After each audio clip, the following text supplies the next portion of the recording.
मेरी माँ अपनी पुरानी फ्रेंड के घर गई है और पिताजी काम पर गए हैं। घर पर सिर्फ हम 3 बहनें हैं।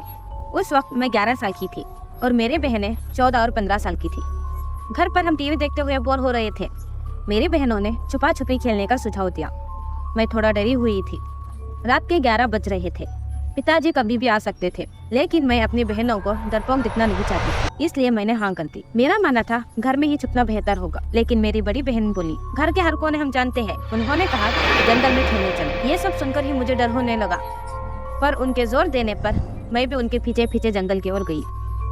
मेरी एक बहन ने मजाक में कहा कि वो पहले छुपेंगे और मैं उन्हें ढूंढूं। बहादुरी दिखाने के लिए मैंने हाँ कह दिया।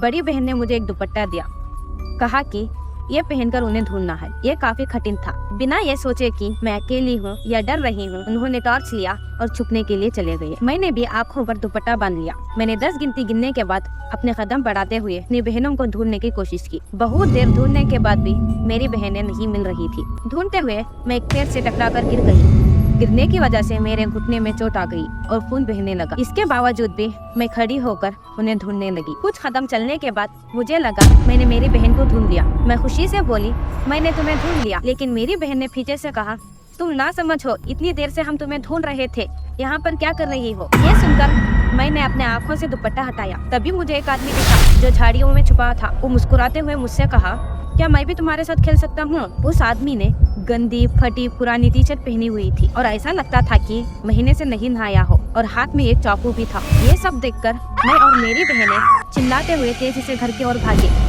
वो आदमी चाकू लेकर हमारा पीछा करता रहा।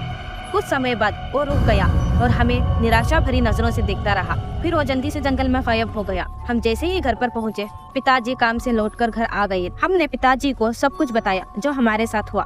ये सुनकर उन्होंने पुलिस को फोन किया। पुलिस ने कई घंटों तक जंगल में उसे ढूंढा। आखिरकार उस आदमी को पकड़ लिया। पुलिस से पता चला कि उस आदमी के हाथ से 4 जानें चली गई थी और उन्हें उसी जंगल में दफनाया गया था।